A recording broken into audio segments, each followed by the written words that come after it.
எல்லாருக்கும் வணக்கம். Welcome back to my channel. இந்த வீடியோவில் என்னோட மேரேஜ்க்கு நாங்கள் வாங்கின சீர் பாத்திரங்கள்ல சில விஷயங்கள், அதுக்கப்புறம் எங்களோட புது வீட்டுக்கு பால் காய்ச்சினோம். அதாவது நாங்கள் போக போகிற ரெண்டு வீட்டுக்கு நாங்கள் பால் காய்ச்சினோம். ஸோ அந்த ரெண்டு தான் பார்க்க போகிறோம். எல்லாருக்குமே ஹோம் டவுனில் பாரம்பரியமான ஒரு கடை இருக்கும். ஸோ அந்த கடையில் தான் விசேஷங்களுக்கு ஃபஸ்ட்டு எடுத்தோடனே ஏதாவது வாங்குவாங்க. நாங்களும் எங்களோட ஊரில் இருக்கிற அந்த மாதிரி ஒரு கடையில் தான் சீர் பாத்திரங்களுக்கு தேவையான குத்து விளக்கு, போனி, செம்பு தவழை, பால் பாத்திரம் இது எல்லாமே வாங்கியிருந்தோம். மேக்ஸிமம் நான் சென்னையில் திங்ஸ் வாங்கிக்கலான்னு இருந்தேன். ஸோ வெயிட்லெஸ்ஸான பொருட்கள், நான் அதிகமாக யூஸ் பண்ணாத பொருட்கள், எனக்கு இங்கே ட்ரான்ஸ்ஃபர் பண்ண தேவைப்படாத பொருட்கள் மட்டும்தான் என்னோட ஹோம் டவுனில் வாங்கினேன். நான் ஒரு 3 days ஊருக்கு போயிருந்தேன். அந்த 3 daysமே மஷ்ரூம் பிரியாணி நான் கேட்டுகிட்டே இருந்ததுனால அம்மா அவங்க ஸ்டைலில் அம்மியில் அரைச்சி மசாலா அரைச்சி செஞ்சு கொடுத்துருந்தாங்க.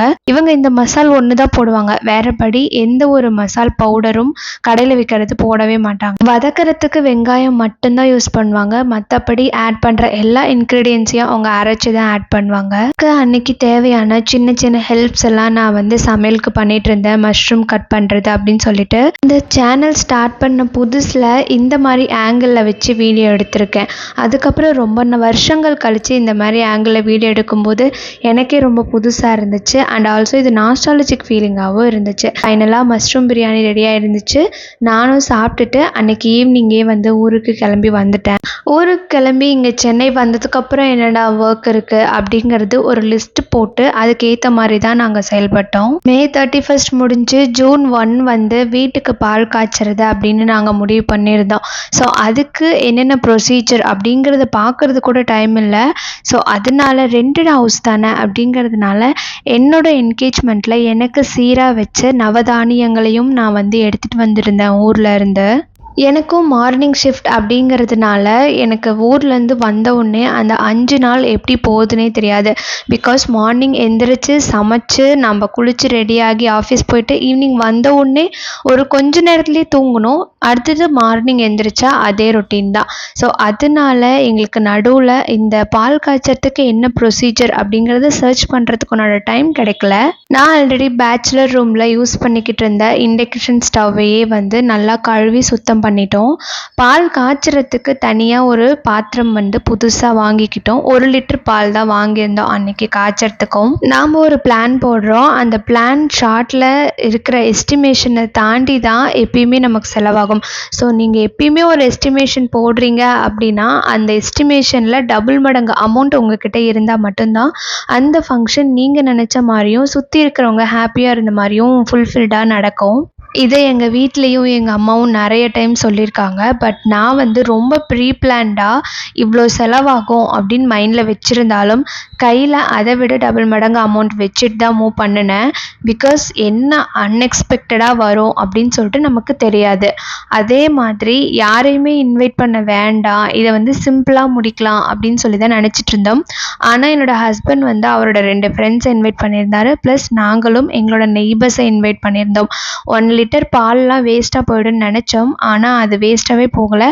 சொல்லப்போனால் 2 நாள் வச்சிருந்து நான் நல்லா சூடு பண்ணியே குடிச்சிட்டேன். நிறைய திங்ஸ் நாங்கள் வாங்கிட்டோம் வீட்டுக்கு அப்படின்னு சொல்லிட்டு அந்த ஒரு நாள்லேயே நாங்கள் என்ன தான் அதெல்லாம் லிஸ்ட்டு போட்டு வாங்கணும்னு சொல்லி வச்சுருந்தாலும் கூட அன்னைக்கு வீடு ரொம்ப டஸ்டியாக இருக்குது. ஸோ அதை சுத்தம் பண்ணாமல் நாம் எப்படி பால் காய்ச்சறது அப்படின்னு சொல்லிட்டு அன்னைக்கே கொஞ்சம் எசென்ஷியல்ஸ்லாம் வாங்க வேண்டியதாக இருந்துச்சு. நல்லபடியாக கையில் காசு இருந்ததுனால அன்றைக்கி நாங்கள் வாங்கினோம். சும்மா பால் பாத்திரம் வாங்குறதுக்கு கூட காசு இல்லாமல் வந்திருந்தோம் அப்படின்னா ஒன்றுமே பண்ணியிருந்திருக்க முடியாது. அன்றைக்கி பால் பாத்திரத்துலேருந்து அதோட தேவையான மூடி வரைக்கும் எல்லாமே கடையில் வாங்கினோம். ப்ளஸ் வீட்டுக்கு தேவையான டஸ்ட்பின், விளக்கமாறு இந்த மாதிரி அன்றைக்கி தேவையான எசென்சியல்ஸும் பாத்ரூம் கிளீனிங், அந்த ஃப்ளோர் கிளீனிங் எல்லாமே அன்றைக்கி வாங்கினதுனால இது எல்லாமே அன்எக்ஸ்பெக்டட் லிஸ்ட்டில் வந்துருச்சு. ஸோ சொல்ல போன எஸ்டிமேஷனுக்கு மீறி கையில் 4 மடங்கு செலவாச்சுன்னு சொல்லலாம். அன்றைக்கி நடுவில் உட்காந்துருக்கிறது என்னோடய ஹஸ்பண்ட், கூட இருக்க ஒரு 2 பேரோட ஃப்ரெண்ட்ஸு. ஸோ வாழை இலை விருந்து போடுற மாதிரி லைனாக உட்காந்துருந்தாங்க. எனக்கு பார்த்தோன்னே சிரிப்பு வந்துச்சு. நான் கொண்டுட்டு வர பாலுக்காகவே இவ்வளோ வெயிட் பண்ணுறீங்க அப்படின்னு சொல்லிட்டு இருந்தேன். ஸோ நான் சுற்றி சுற்றி வீட்டை கவர் பண்ணி வீடியோ எடுத்துகிட்டு இருந்தேன். பிகாஸ் எம்டி ஹோமாக நம்ம இருக்கோம். நாம் 4 பின்ன நம்ம பொருளாக சேர்த்து வச்சதுக்கப்புறம் இவ்வளோ பெரிய வீடாக இருந்துச்சா அப்படிங்கிறது இருந்துகிட்டே இருக்கும். ஸோ அதனால் எம்டி ஹோமாக என்னால் எவ்வளோ கவர் பண்ணி வீடியோ எடுக்க முடியுமோ அவ்வளோ கவர் பண்ணி நான் வீடியோ எடுத்துகிட்டு இருந்தேன். வச்சுருந்தேன் அன்றைக்கி ஒரு. இதுதான் என்னோட என்கேஜ்மெண்ட்டில் வச்ச நவதானிய சீரு. நெல்லுலேருந்து பச்சை பயிர்லேருந்து எல்லாமே வச்சுருந்தாங்க. எல்லாத்தையுமே குட்டி குட்டி டப்பாவில் வந்து எங்கள் அம்மாவை போட்டு தர சொல்லியிருந்தேன். இந்த வீட்டில் வந்து எல்லா இடத்துலையும் மெஷ் டோர் இருக்கும். பிகாஸ் வீட்டை சுற்றி கொஞ்சம் தோட்டங்கள் இருக்கிறதுனால நமக்கு கொசு தொல்லை சாயங்காலம் ஆனால் வரும் அப்படிங்கிறதுனால தான். இந்த தோட்டங்களில் என்னென்ன செடிகள் இருக்குது அப்படின்னு சொல்லிட்டு நான் இது வரைக்கும் பார்க்க எனக்கு டைமுமே கிடைக்கல. இங்கே குடி வந்துட்டேன், பட் இருந்தாலுமே எனக்கு பார்க்க டைம் கிடைக்கல. சில்வர் பாத்திரங்கள்லையே ட்ரைப்ளை சில்வர் பாத்திரம் வந்து நமக்கு சீக்கிரமாக இண்டக்ஷனில் குக் ஆகிடும். மற்றபடி நார்மல் சில்வர் பாத்திரம் வந்து ரொம்பவே டைம் எடுக்குது. என்கிட்ட சில்வர் வடை சட்டி தவா மாதிரி இருக்குது, பட் ஆனால் அது இப்போ வந்து என்னோடய இண்டக்ஷனில் ஒர்க்கே ஆக மாட்டேங்குது. ஸோ அன்றைக்கும் பால் பாத்திரம் வந்து ரொம்ப சொதப்புச்சு. புது பாத்திரம் அப்படிங்கிறதுனால நல்லா கழுவிட்டு நம்ம வந்து பால் வச்சுருக்கணும். நான் வந்து ஓரளவுக்கு சுமாராக கழுவிட்டு தான் வச்சுருந்தேன்.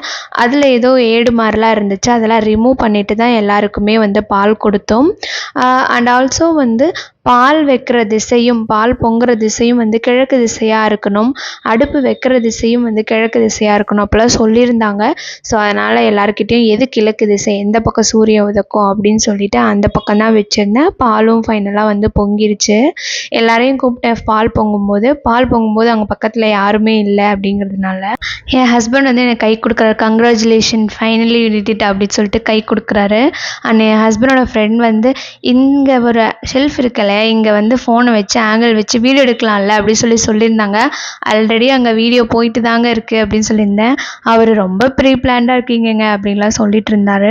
அப்புறம் எல்லாத்துக்கும் வந்து பால் செப்பரேட் பண்ணி கொடுக்கும்போது தான் அந்த ஏடேடாக இருந்துச்சுன்னு சொன்னேன் இல்லையா, அதை பார்த்து என் ஹஸ்பண்ட்ஸ் சொல்லிட்டு இருந்தேன். அதை அப்படியே மறைச்சிட்டு எல்லாத்துக்கும் பால் எடுத்து கொடுத்துடலாம் அப்படின்னு சொன்னாங்க. அது ஒரு பிரச்சனையும் பண்ணாது, புது பாத்திரம் அப்படிங்கிறனால அப்படி இருக்குது. ஸோ அதுக்கப்புறம் எல்லாருக்கும் வந்து பால் பிரித்து கொடுத்துட்டு நாங்களும் பால் குடிச்சிட்டு எங்களோட நெய்பர்ஸை இன்வைட் பண்ணியிருந்தோம், அவங்க வந்திருந்தாங்க. அண்ட் வீட்டோட ஓனரையும் இன்வைட் பண்ணியிருந்தோம், அவரும் வந்திருந்தார். ஸோ எல்லாருக்கும் வந்து பால் கொடுத்துட்டு எல்லாரையும் பேசி அனுப்பிச்சி வச்சுட்டு நாங்களும் வந்து எங்களோட கொண்டுட்டு வந்த கொஞ்சம் திங்ஸை அடுக்கி வச்சுட்டு கிளம்பிட்டோம்.